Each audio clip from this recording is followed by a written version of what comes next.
علماء سو کیوں وجود میں آتے ہیں؟ جب وہ دنیا کے کتے بن جائیں گے تو دین کو بدنام کرنے والے ہوں گے۔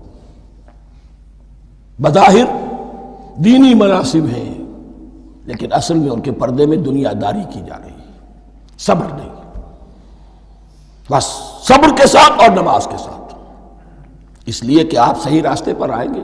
اگر کوئی عالم دین لوگوں پر تنقید کرے گا، لولا ینہاہم الربانیون والاحبار، کیوں نہیں روکتے ان کے علماء اور ان کے اولیاء اور صوفیاء ان کو حرام کھانے سے اور جھوٹ بولنے سے؟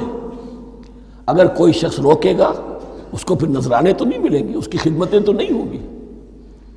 اگر تو دنیا میں صبر اختیار کرنا ہے تب تو آپ حق بات کہہ سکتے ہیں، اور اگر دنیاوی ایمبیشنز ہیں تو پھر آپ کو کہیں نہ کہیں کمپرومائز کرنا پڑے گا۔ وَاسْتَعِینُوا بِالصَّبْرِ وَالصَّلَاةِ، صبر اور نماز۔